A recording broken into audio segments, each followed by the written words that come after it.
Hey guys, it's your old pal Alice Cooper. Basically, this is Spooktacular. So you're gonna be seeing a bunch of horror movies that have a Halloween theme to it. Look for it all this month.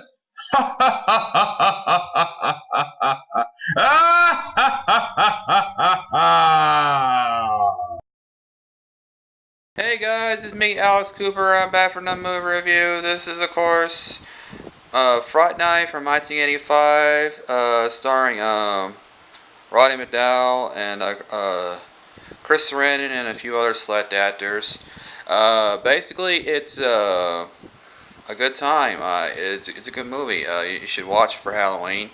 Basically, it starts out with this kid who's up really late and he's eating chips and he's watching this horror movie marathon hosted by his hero, his TV hero, Peter Vincent, and played by Roddy McDowall, obviously. So he's hosting this little show called Fright Night, and it's late night, show that comes on like 3 in the morning or something. Uh, I don't know. It's a really late night show, and basically, he has this introductory to the special movie, and he says, "It's a good one because I starred in it."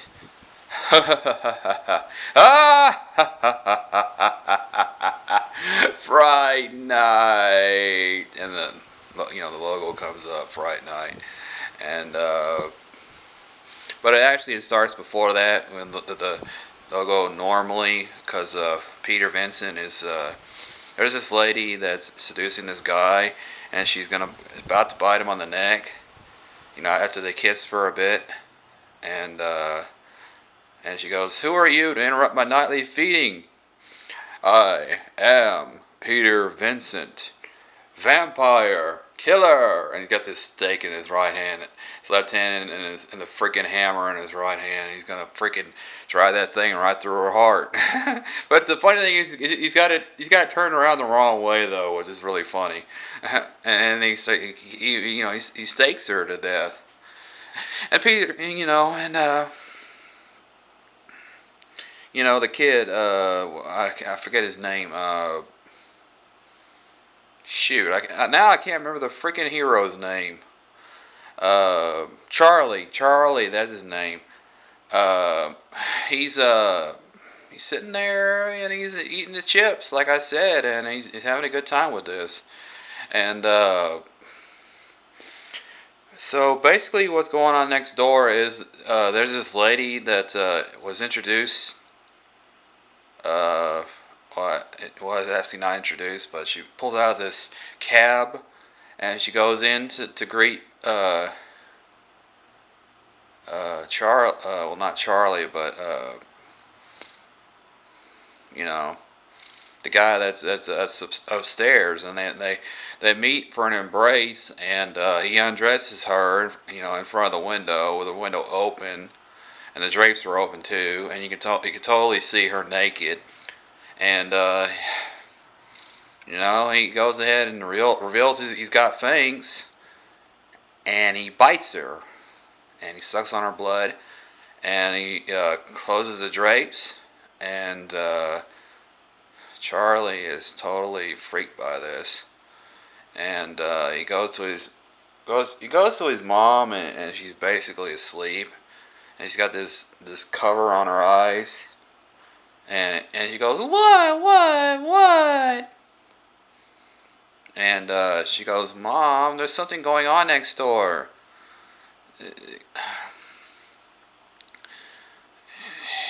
The lady's getting killed or something. I don't know what he said exactly, but she said, "Oh, I had a terrible dream last night. Uh, but I was start raking naked. I had no pants on, and basically, Charlie decides that he's gonna need some help on this. So he goes to the TV studio to enlist the help of Peter Vincent, and Peter, he's outside, and Charlie greets him, of course, comes to his car, And he says, I have just been fired because nobody wants to see vampire killers anymore, or vampires either. Apparently all they want are demented madmen in ski masks going around hacking young virgins. And he goes, I believe in vampires. And he goes, Peter says, well, if only that, thank you. If only there had been more of you, my ratings have been higher. And he drives off, and he says that, he believes in vampires because he's the famous vampire killer. And he says, you have to believe me about this. There's some serious going on here. I need you to help me. If you don't, he's gonna kill me. And Peter drives off, and he says, Mr. Vincent, please. And he drives off, and basically, he decides to enlist the help of the cops. So he gets this police officer to come up to the house, and he says that Charlie Dandridge, Mr. Dandridge is a vampire. Jerry Dandridge is his name. Is a vampire, and he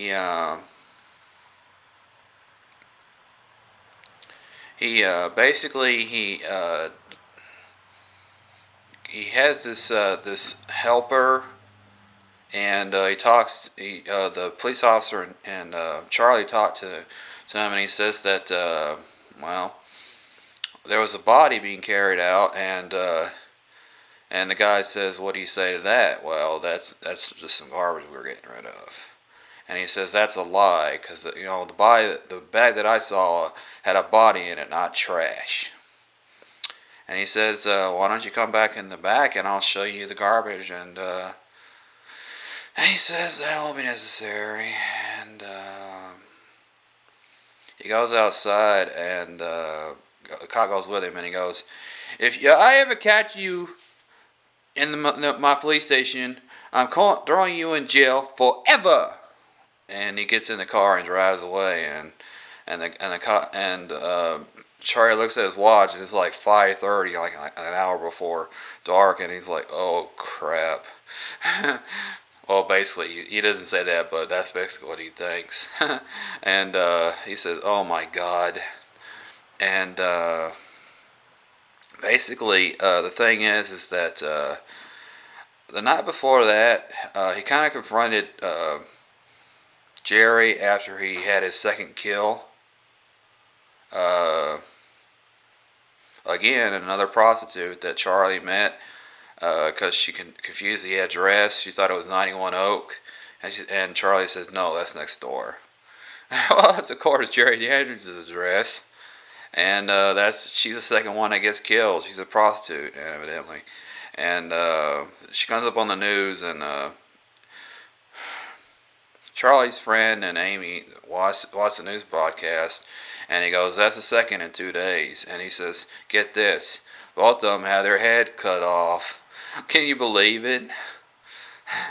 He said, you're sick, Evil. Yeah, well, call me what you want. You're the one feeling tricked, not me. And he grabs this the girl that was trying to get Charlie's attention. She says, Charlie. She grabs the freaking burger, and it's a manwich, and she smashes it into his face, and the sandwich falls off his face, and he's got meat on his face, and he goes, and then Evil laughs. Oh, you're so cool, Brewster. I can't stand it. And so basically, we come to yet another night, and so basically, Jerry confronts Charlie that apparently he doesn't appreciate what he's been doing, spying on him, almost disturbing his sleep, telling policemen about him, and he says you deserve to die, boy. but I'm going to give you what didn't have a choice. Forget about me, Charlie. Forget about me, and I'll forget about you. Okay? Well, before this, actually, there's this scene where Charlie asks for Evil's help. His friend Edward, actually, and he says that, okay, why should I help you? And he says, well, you give me $10 and you help me, and it's yours. And he says, okay, so where and when do you expect the vampire to attack? In my bedroom tonight. So he grabs this necklace cross and he hands it to him, and he says, before he does that, he says, but you have to have total faith in order for it to work. And then get some garlic and put it outside your window, and if it comes for you, that'll be the way. Oh, and of course, there's holy water, but you got to get a priest to say a blessing on it first. He says, that's it? And he said, yeah, I'm afraid so, but your best protection now, Charles, is that a vampire can hop into your home without being invited by the rightful owner first. And he says, are you sure about that? And he says, positive. And he says, well, actually, before this, he says, far be it from me to refuse a fool's money. Well, basically, there's this other scene much later on during the daytime, obviously. Jerry Dandridge, he's inside the living room having a drink with Charlie's mother, Mrs. Brewster. That's her name, and she asks him to come downstairs, and he goes, "Coming, Mom." And he says, "Charlie, this is our next door neighbor, Jerry Dandridge." And she goes, And he goes, "What is he doing here?" "I invited him over for a drink." And before that, Jerry looks at him and goes, "Hello, Charlie." And he gets up and he offers his hand to shake hands, and he says, "Charlie, don't be rude. Shake hands." And he says, "What's the matter, Charlie? You think I'd be coming over unless I was invited first?" He says, now that I've been invited, now that I've been made welcome, I'll be sure to come over as often as I want to. With your mother's kind permission, of course." And she says, "Well, Jerry, shoot, anytime." And so he says, "I'll see you later, Charlie." And freaking Charlie is scared out of his mind at this point. He goes upstairs, and freaking Jerry, man, he's just an ass. What can I tell you? So basically, this comes to this scene where, earlier where he's choking Charlie and he's about to throw him out the window, but before he does, Charlie gets the cross and he says, "Fool." And he grabs him by the hand, and where the cross is in there, and he basically, makes him drop the cross, and he says, "You deserve to die, boy." That speech from earlier, and he says that, and basically, he leaves abruptly out of the window after Charlie stabs him with a freaking pencil into his hand, and before he does that, he makes sure to destroy this portrait he has of Amy because he doesn't want him to know about Amy, evidently. But the funny thing is, he ends up fighting about her anyway. And much later on, that's like 10 or 15 minutes later, the mother wakes up. She goes, "Charlie, my door is stuck." And the freaking Jerry, he's like, ugh. He's got his hand, crunching, and he leaves out of the window abruptly. And from early, basically, she has this little thing about a dream, and she goes, "Well, what's going on?" And there's this noise that's going downstairs, outside, and it's freaking the car is getting destroyed.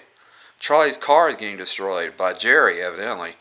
And Charlie gets this phone call, after the mother leaves, and after Charlie says everything is fine, evidently, and Jerry says, "I know you're there, Charlie. I can see you." And he's looking through him through the window, and his window's open, obviously. And he goes, "I just destroyed your car, Charlie. That's nothing compared to what I'm going to do to you tomorrow night." And he grabs the curtain, and he pulls it down, and Charlie decides that something's up, so he hangs up the phone, and then Fright Night comes up again, and Peter Vincent is on. This is before Peter gets fired. I neglected to mention that. And then we come to that scene from earlier I was just talking about, and where he was talking to Peter for the first time, and then eventually, like some time later, Charlie's friends, Edward and Amy, decide to go ahead and ask for Peter Vincent's help again. This comes after Charlie is basically in his bedroom with candles and crosses all over his room, and of course this is the daytime, of course, before the Jerry Danger is going to make his attack, and he says this is for protection. Not that I'm going to need it. Jerry's going to be dead before nightfall. And I'm going to take this, I'm going to drive it straight through his heart. And Amy says, "That's murder, Charlie."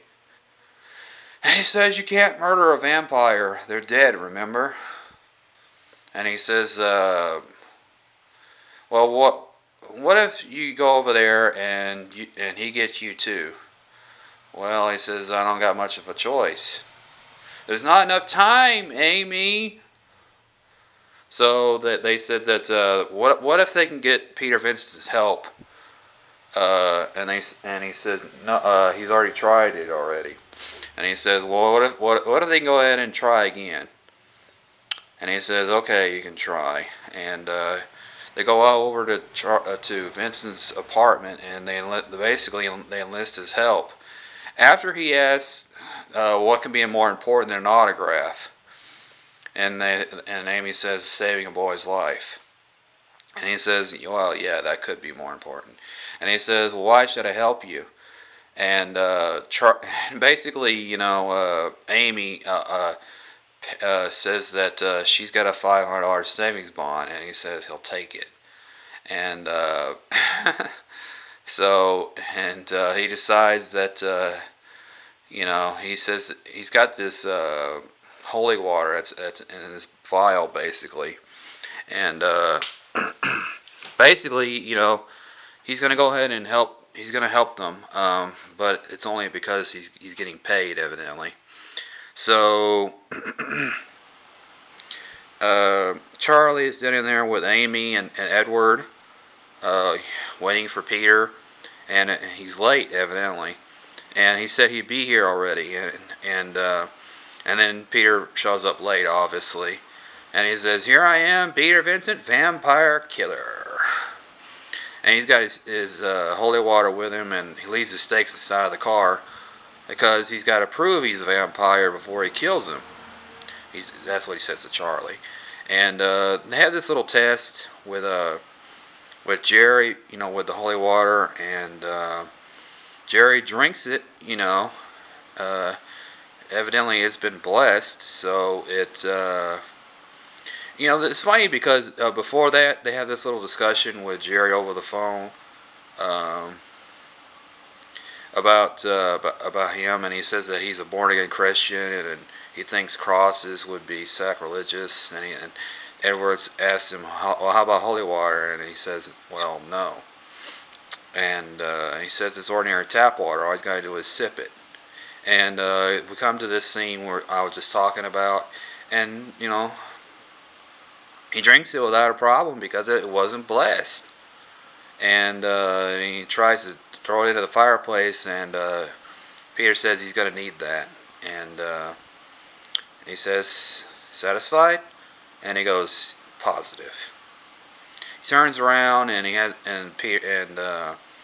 Jerry has a discussion with Amy for a little bit, and Edward, and he grabs Amy's hand and he says, "Charmed." He kisses her hand.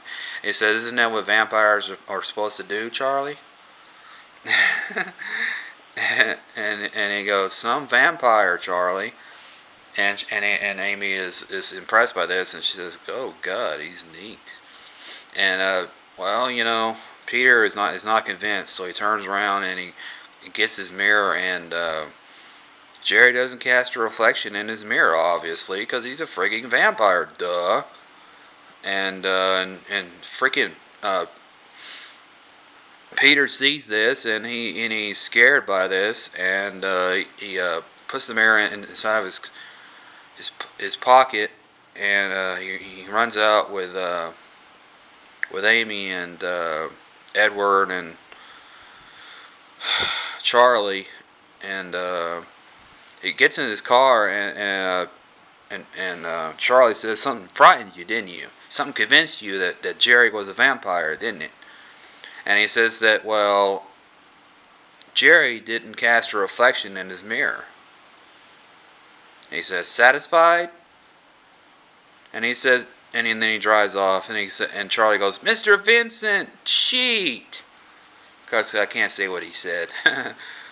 And then he drives off, and he says, "Where are you going, Head?" And he says, "Home." "No, we're walking Amy home first." And Jerry, he looks outside. He sort of looks a little strange, and he says that he looks that Amy looks like his old girlfriend that he knew several years ago, and she looks just like her. And so basically we have this long 20-minute scene where Charlie and Amy and Edward are run through these alleyways, and stupid Jerry follows them around and teleports around through the freaking alleyway several times. And then they decide to go ahead and go into this little club, leaving Edward by himself out in the alleyway, because he had pulled this practical joke about being bitten by the vampire, and he said, "You really believe me, you dope?" And he goes, "You a-hole. They're all no such a vampire's fruitcake." And the freaking Jerry, follows him around after Edward gets separated, and he's in the alleyway, and basically, he tries to run away from Jerry, because evidently he knows that he's a vampire, and he's in this alleyway, and he's trapped, and he goes ahead and says that, "Hi, Edward," and Edward's scared by this, obviously, and he says, "It's okay, you don't have to be afraid of me, Edward." And he says that they won't pick on you anymore, or beat you up. I'll see to that. And he says, "All you gotta do is take my hand. Here, Edward, take my hand." And it's a freaking vampire nails and everything. And Edward accepts his offer, and he takes his hand, and Jerry, wraps him up inside of his cape, and takes a bite of his neck, and turns Edward into a vampire. And he yells out, "Ah!" for a second time, and well, what if he's really in trouble? And she says, "What? You're not gonna let him suck her in again, are you?" That's just evil fooling around. "Cut it out, evil. It's not funny." And they see Jerry again. And they decide to go ahead and go inside this club, and he basically leaves Amy by herself out on the dance floor, and he decides to go ahead and enlist the help of Peter Vincent again. And he calls him up in his apartment, and he's freaking scared out of his mind at this point. Um, he's sitting there holding the phone inside of his lap, and freaking Charlie calls him up, and they have this little talk about Jerry, and Jerry's following him into this little club, and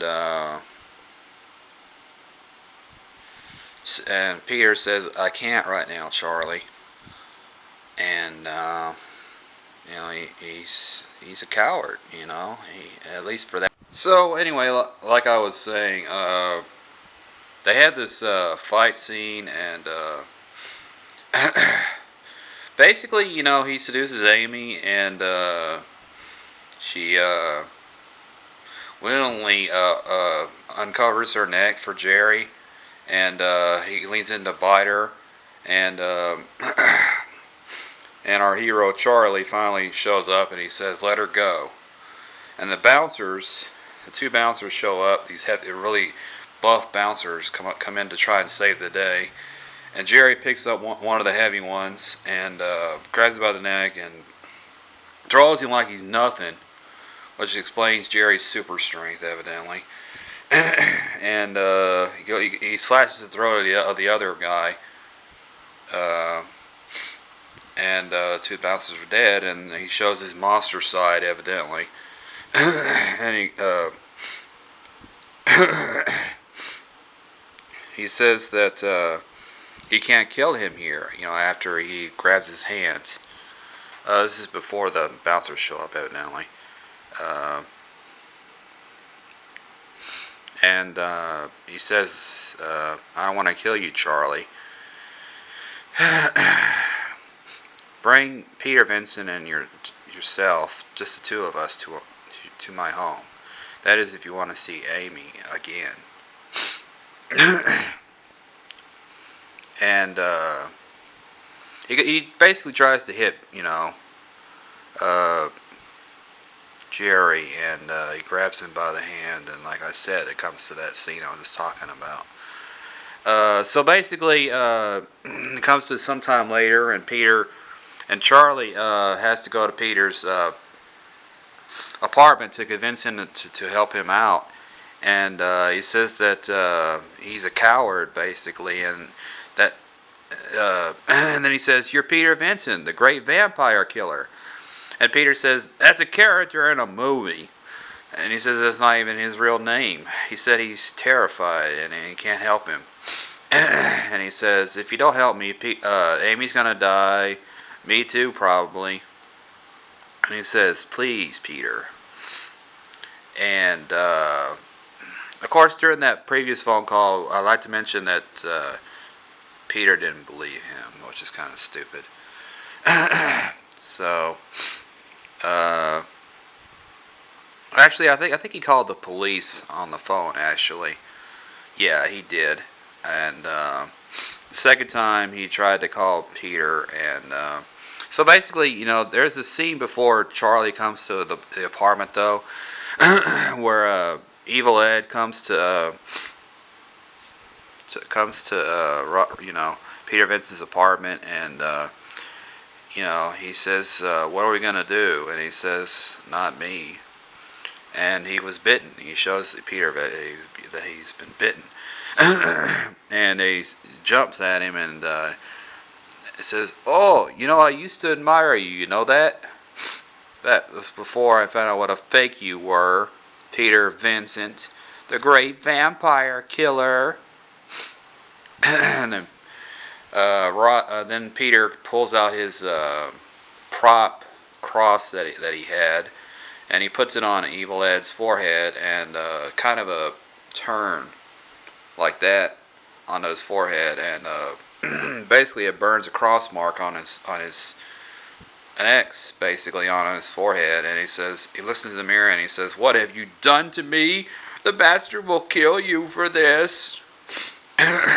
So slowly. And he says, "Back. I say back." And we get to this part where we get basically sympathy for Ed, because basically Peter didn't want to kill him. He didn't have a choice. And so we come to this part where Evil Ed turns into a werewolf, and Peter is forced to tear one of the legs off his tables and stake him through the heart, killing him. And he changes back into his normal self, and he's basically crying out, and and Vincent holds his hand as he basically passes away right there in front of him. And it's cool because he's naked and everything, and he's basically he's got blood on him and everything. It's kind of cool. And we come to the climax of the story where well, it's not quite there yet. They have this scene where Jerry and Amy are basically in this bedroom together, and she goes, "Where's Charlie?" And she sees this portrait, and she sees that the lady in the portrait is basically her. Except, from several years ago. And she says, "Who's that?" And that's someone. And then Jerry says, "That's someone I knew a long time ago." And I want to point out that earlier, when he was messing around with Charlie, you would see him in several scenes where he was eating an apple, and which is kind of funny because he'd basically eat out the whole apple, and he'd leave basically a small little C part of the apple left over, and he would basically toss that around, which is kind of cool, I guess. So basically, let's get back to the scene I was just talking about. They basically just, he basically entrances Amy after she gets this idea that he's going to go ahead and bite her. And he does this little motion like a snake in front of her, and then she gets entranced. And, he kisses her for a little bit, and then he goes to her neck and bites her. And there's blood dripping down her neck, and then she moans for a little bit, and then the screen cuts to black. And then we basically get to the Act 3 of the story. That was basically a very extended Act 2. And, I don't know. Basically, we get to the part where, Charlie, finally decides to go ahead and confront Jerry Dandridge. He goes to the front of the house through the front door, and Peter shows up, and he says, "Peter Vincent, ready to battle with the undead." And he says, "This is serious." And he says, "I am serious."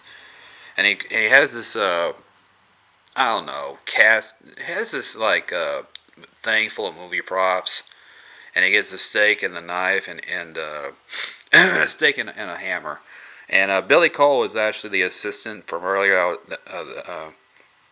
Helps out Jerry, and he confronts them in the basic living room, and he's not spooked at all, and the freaking Vincent shoots him with a gun, and he's turns out he's a freaking zombie. And he basically melts into sand, and you see his skeleton basically he's reduced just a skeleton on the ground, and he's like, ugh. So we get to basically the climax of the story where they confront Jerry finally, and they ask, "Where's Amy?" And he says, "Oh, up here. You got to get past me first." And so Peter gets his his cross in front of Jerry, and he says, "Stop, spawn of Satan." And he goes, "Really?"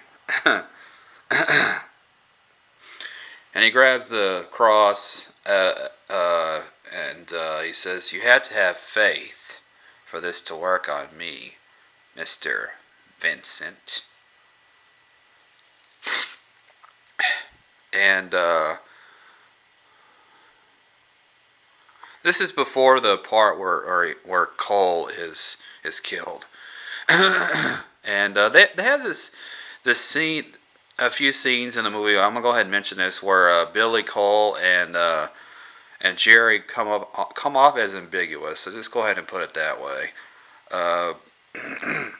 So Amy is in the bedroom, and she's getting ready to turn into a vampire soon, and she's in her white dress, and and Peter opens up the doors to try and see if he can help her out, and freaking Jerry is in the window, and I don't know. Amy kind of gets to a point where she wants to bite Peter Vincent, and Jerry is all like, ugh, like outside the window, and he acts like he wants to grab Peter from outside the window, which is kind of cool. And of course, he's changed into his monster self this time.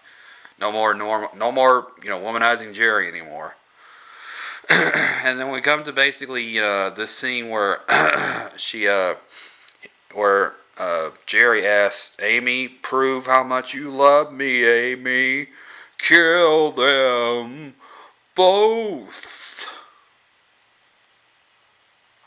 And she has this scene. She has this part where she basically she doesn't want to do it, and Jerry is really pissed by this. I mean, really pissed, and he hits the wall, and Vincent's all like, "He's upstairs. Let's go get him." And